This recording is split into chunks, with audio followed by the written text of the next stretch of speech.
If you think common cards are going to pay your rent, you're looking at the wrong set. Most collectors are missing the one specific rarity in Whispers in the Well that is currently worth more than a high-end gaming PC. Everyone thought the hype for Lorcana would eventually hit a ceiling, but Set 10, Whispers in the Well, just shattered that theory. We aren't just dealing with cool art anymore. We are looking at the evolution of the iconic Rarity. If you've been watching the market trends over the last few weeks in early 2026, you know that the price gap between a standard legendary and these top-tier pulls is becoming a canyon. Today, I'm pulling back the curtain on the actual heavy hitters. We're going to look at the cards that are making players hold their breath when they crack a pack and making collectors check their savings accounts. I've tracked the real-time sales data and the pull rates to show you exactly which cards are the kings of this set, and, more importantly, why their value is holding steady while others are dropping off. Stick around, because the #1 card on this list is currently trading for a price that makes the old Enchanted cards look like pocket change. Before we count down the top 10, we have to talk about why this specific set changed the game. Usually, when a new Lorcana set drops, the Enchanted cards are the only thing people care about. But Ravensburger threw a curveball with the introduction of the iconic Rarity back in Set 9, and they've perfected it here in Set 10. The Whisper mechanic has also completely shifted the competitive meta. Because these cards are essential for the top-tier boost decks, the demand isn't just coming from people who want to put them in a binder and look at them. It's coming from pro players who need full playsets to win regional tournaments. That creates a massive supply squeeze. When you have collectors locking cards away and players refusing to sell their decks, the price only has one way to go. We are seeing a perfect storm where high-level playability and insane rarity are hitting at the exact same time.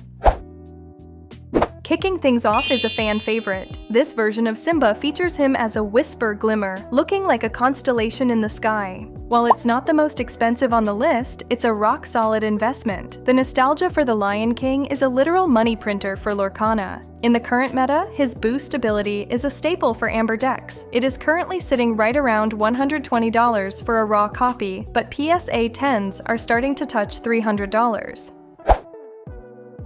This is the first time we've seen a major focus on the Sleepy Hollow franchise, and collectors are eating it up. The art on this card is dark, moody, and features a borderless foil effect that makes the pumpkin's glow look like it's actually burning. It's a niche card for certain steel control decks, but the rarity is what's driving the price. It's currently hovering at $140.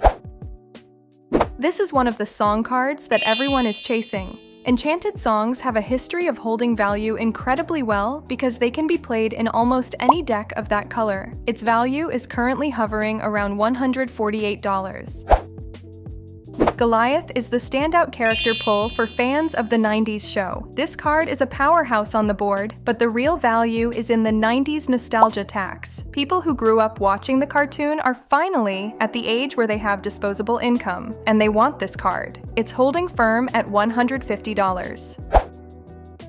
Demona is currently the most expensive, standard Enchanted character in the set. Her ability to shut down readying effects has made her a nightmare for opponents. Because she's so good in actual gameplay, people aren't selling their copies. The demand is high and the supply is low. You're going to need about $155 to grab one. Here is the real problem that the Lorcana community is facing right now. We've reached a point where pulling the best cards is statistically almost impossible for the average person. In the early days, you could expect an Enchanted card in roughly every few boxes, but with the introduction of the iconic Rarity, the math has changed.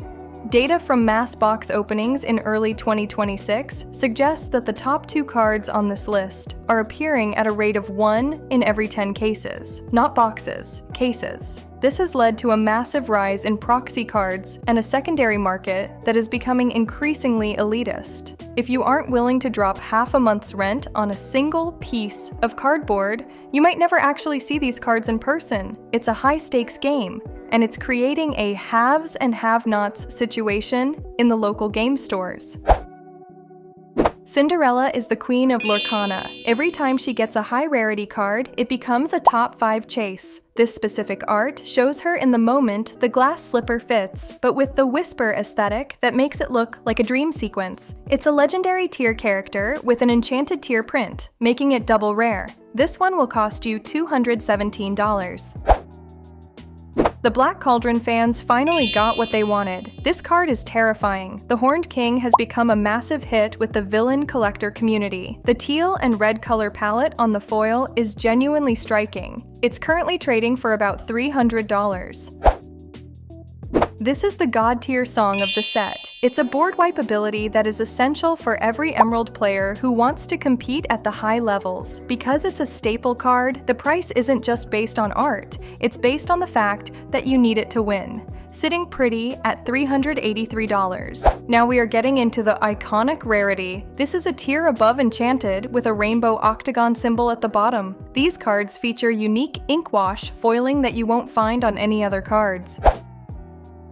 Ariel is the face of the iconic line for set 10. The artwork is a masterpiece. It's Ariel in her human form, looking up at the surface of the water. This card is the definition of a grail. Collectors are snatching these up and sending them straight to PSA or BGS for grading. A raw copy is currently selling for $422, but a graded PSA 10 just sold for nearly $1,000.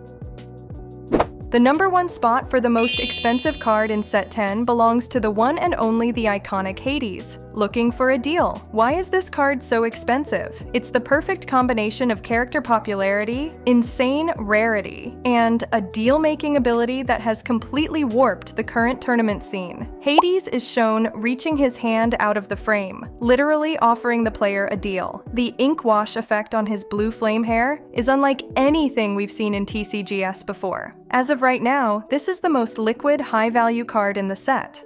If you list one, it sells in minutes. A raw copy will set you back $431, while pristine graded copies are easily clearing the $1,100 mark. Whispers in the Well has officially set a new standard for what a Lorcana set can be. Whether you're a 90s kid chasing Goliath or a high-stakes investor looking for that iconic Hades, the market is hotter than it's ever been. Just remember, the market for these cards can be as volatile as a stormy sea, so always do your own research before dropping $1,000 on a piece of cardboard. Let me know in the comments which of these cards do you own or are thinking about getting. Thank you so much for watching. Don't forget to leave a like and subscribe, and I'll see you on the next one.